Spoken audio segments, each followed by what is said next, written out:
Movie की शुरुआत में ही कुछ लेबर घने जंगलों के बीचों बीच पेड़ों को काट कर यहाँ पर रेलवे ट्रैक बिछा रहे थे। कुछ समय बाद रात को कैंप के अंदर एक शख्स मौजूद ऑफिसर्स को इस जंगल में चल रहे सारे कामों को रोककर इस जगह से फौरन जाने को बोल रहा था। इसके अनुसार पहले से मौजूद रह रहे यहाँ के प्राणी इंसानों के हस्तक्षेप के कारण अगर वो नाराज हो गए तो फिर पैसा तो क्या भगवान भी नहीं बचा पाएगा। पर अफसोस इस बेचारे के बातों पर चिंतन करने के बजाय इसे ही कैंप से बाहर फेंक देते हैं। तभी सीन बदलता है। रात होने की वजह से सारे मजदूर घर जाने लगते हैं, सिर्फ दो को छोड़कर। ये दोनों अपने शिफ्ट के काम को पूरा नहीं किए थे, तो कॉन्ट्रैक्टर कहीं पैसे न काट ले, इसलिए ये रुक कर अपना अधूरा काम पूरा करने लगते हैं। पाइमन सीमेंट से मिक्स कंक्रीट को ट्रॉली में भर टनल के अंदर ले गया। इसके अंदर जाने के कुछ मिनट बाद डार्तो को टनल के अंदर कुछ गिरने का एहसास हुआ, तो पाइमन को पुकारते हुए टनल की ओर जाता है। पर पास जाते ही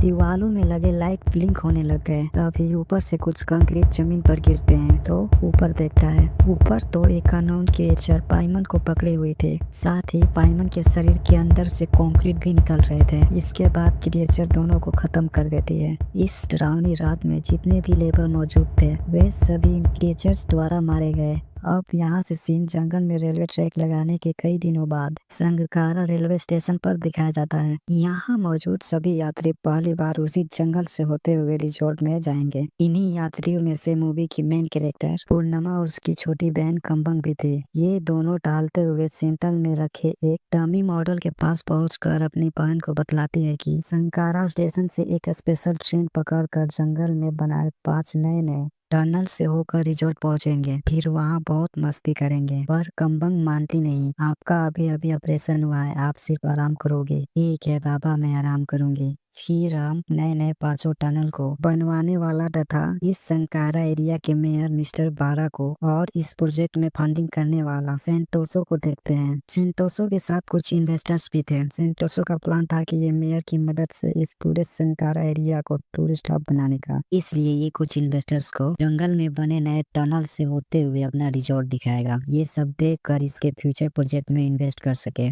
लेकिन तभी स्टेशन के बाहर कुछ औरतें आकर प्रोटेस्ट करने लगी। ये उन सभी लेबर्स की पत्नियां थी जो ट्रैक बनाते हुए अननोन क्रिएचर के शिकार बन गए थे। लेकिन इन अधिकारी द्वारा इनको कोई सूचना ही नहीं दिया गया कि इनके हस्बैंड मरे हैं या फिर जिंदा है अभी। और बैरिकेड के अंदर भी एक औरत जिसका नाम रमला है, ये भी अपने हस्बैंड को ढूंढ रही होती है। इन सभी महिलाओं के प्रोटेस्ट को देखकर संतोषो डर गया, कहीं इन्वेस्टर्स ये सब देखकर नाराज ना हो जाए। बारह से पूछता है ये क्या हो रहा है। मेयर इन्हें जंगल की औरतें बोलकर गार्डों द्वारा भगा देता है। इसके बाद स्टेशन पे ट्रेन आने के बाद सभी बैठने लगे। ये 5 डिब्बों वाली ट्रेन है। इसके आगे के 2 डिब्बे वीआईपी क्लास और पीछे से 3 डिब्बे इकोनॉमी क्लास की थी। इस ट्रेन को रिजॉर्ट तक पहुंचने में करीब रात के 7 बज जाएंगे। ट्रेन के अंदर देखते हैं टेकू नाम का एम्प्लॉई सारे दरवाजों को अच्छे से लॉक करने के बाद ट्रेन हिल जाने के लिए, मतलब कि रिजॉर्ट जाने के लिए स्टार्ट हो जाती है। इसके 5वीं डिब्बे में पूर्णिमा और कंपन बैठी थी, चौथी में रमला। तीसरी डिब्बे को स्किप करूंगा क्योंकि इसमें कोई खास कैरेक्टर नहीं बैठा है। लेकिन वीआईपी क्लास के दूसरे डिब्बे में तो 4 अमीरजादे बिगड़ी लड़कियों का ग्रुप रहता है जो आसपास ही बैठी थी। इसी डिब्बे में एक ऐसा व्यक्ति था जो ऑनलाइन धांधली से कमाए बैग भरे पैसे लेकर पुलिस के डर से रिजॉर्ट जा रहा था अपनी गर्लफ्रेंड के साथ। इसको एक वेटर आकर बोलती है कि अबे लौड़ है, सेफ्टी रूल का क्यों वाट लगा रहा है, अपने बैग को ओवरहेड बिन में रख दो। तो रख देता है बेचारा। ब्रिटिश की लैंग्वेज ऐसी नहीं होती है, ठीक है, मैं बोल रहा हूँ ऐसा। सीन यहाँ से कट होके 4 नंबर के डिब्बे में गया। यहाँ रमला को डार्टू नजर आता है जो टॉयलेट के बाहर खड़ा था। जाकर चेक करती है तो यहाँ से गायब होकर बुफे एरिया में चला गया। फिर ये वहाँ गई पर यहाँ भी नहीं मिलता है। पास ही में खड़ी वेट्रेस से पूछती है, लेकिन वेट्रेस को पत्रकार महाशय के सिवा कोई दूसरा पुरुष यहाँ दिखाई नहीं दिया।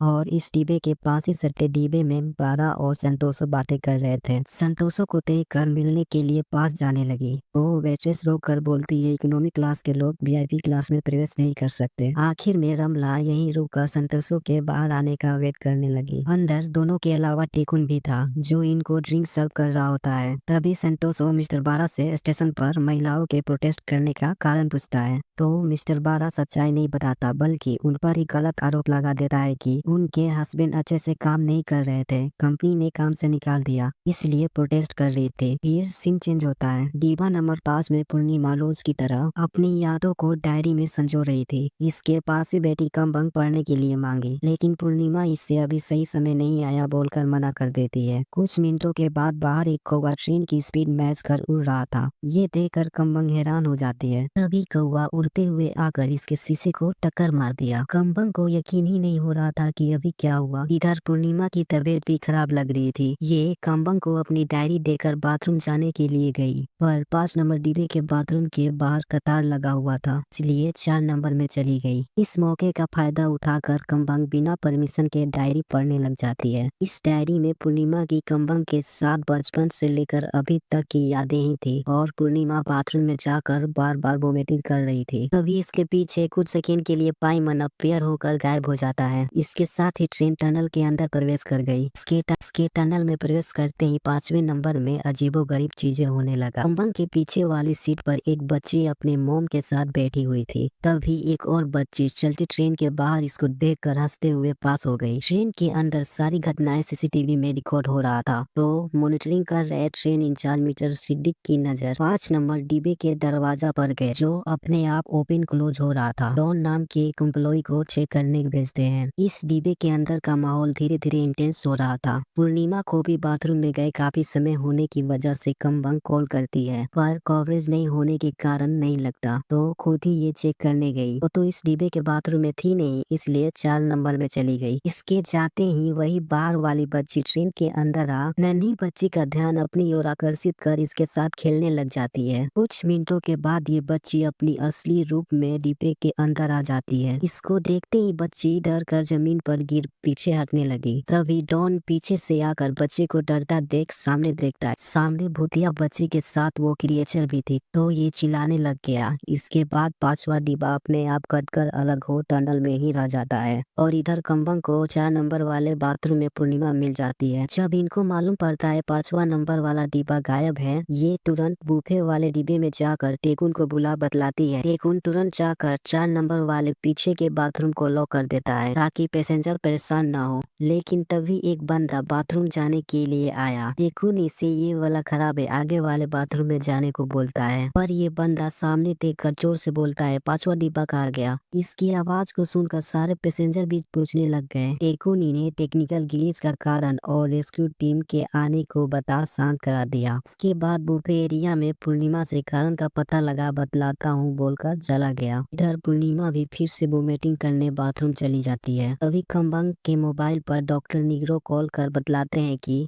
जब से पूर्णिमा को मालूम पड़ा है उसकी लीवर कैंसर सर्जरी नाकामयाब हुआ है, तब से कॉल रिसीव नहीं कर रही है। उसका जल्दी हेल्थ चेकअप कराना होगा, नहीं तो देर हो जाएगा। कमबंग डॉक्टर से कुछ पूछने ही वाली थी कि कॉल कट जाता है। इसका मतलब साफ था, अगला टनल जल्दी आने वाला है। कुछ देर बाद पूर्णिमा बाथरूम से आई। वो कमबंग कहती है डॉक्टर निग्रो ने कॉल कर सब कुछ बता दिया है, आप मुझसे झूठ क्यों बोलती रही? आपको अभी हॉस्पिटल में एडमिट होना चाहिए था। लेकिन पूर्णिमा तो पूरी तरह से हार मान चुकी थी। ये अपना आखिरी समय हॉस्पिटल में नहीं बल्कि कमबंग के साथ बिताना चाहती थी।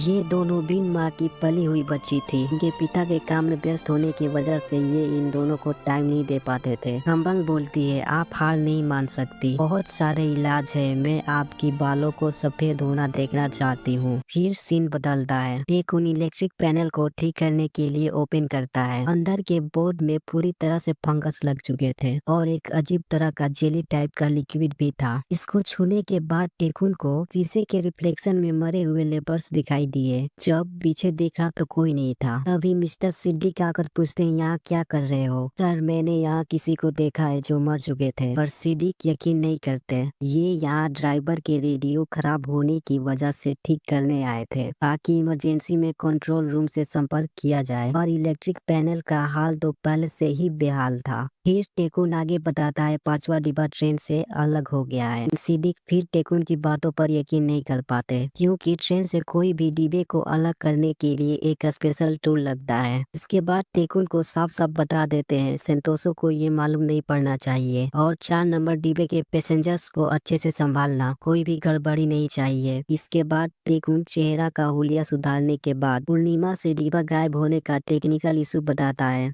इसके साथ ही ट्रेन दूसरे टनल में प्रवेश कर जाती है और इन दो बहनों को टेकुन अगले ट्रिप पर डिस्काउंट का लालच भी दे दिया, तो ये दोनों मान जाती है। इन्हें लेकर बुफे एरिया से 4 नंबर में जाने ही वाला था, तभी वेट्रेस रोक कर पूर्णिमा से कॉफी के पैसे मांगने लग गई और वीआईपी क्लास में तो चुड़ैल की हंसने का आवाज आने लग जाती है। इसकी आवाज सुन पूरा वीआईपी क्लास हिल गया। दरअसल एक लड़की कान में हेडफोन लगाकर मूवी देख रही होती है। अभी वीआईपी क्लास का नंबर नहीं आया है, तो यहाँ से हम 4 नंबर में चलते हैं। कुछ पैसेंजर्स गाने गाकर एंजॉय कर रहे थे, फिर एकाएक जो भी गाना गा रहे थे वे सभी के गला अकड़ने लग जाता है। एक का तो दूसरे पैसेंजर्स मदद कर पानी पिलाते हैं ताकि ठीक हो जाए, पर ये सभी अजीब अजीब बातें बोलने लग गए। कोई नहीं बचेगा, यहाँ सब मरेंगे, तुम लालची इंसान हो, जो किए हो वो मिलकर रहेगा तुम्हें। इसी के साथ मेन क्रिएचर डिब्बे के ऊपर रोलिंग करते हुए आती है। इसको देखकर एक पत्रकार कैमरे से कैप्चर करने लग जाता है। क्रिएचर भी इसको नोटिस कर रोलिंग करते हुए ठीक इसके सर के ऊपर आकर पत्रकार के थोबड़े का एंगल ही बदल दी। 4 नंबर डिब्बे में घटित सभी घटनाओं को बुफे में मौजूद खंबंग देखकर चिढ़ाने लग जाती है, पर तब तक तो 4 नंबर वाली बोगी ट्रेन से कटकर अलग हो गई और ट्रेन भी टनल से बाहर निकल गई। पसंद आया हो तो लाइक और सब्सक्राइब करो ताकि पार्ट 2 लाया जा सके।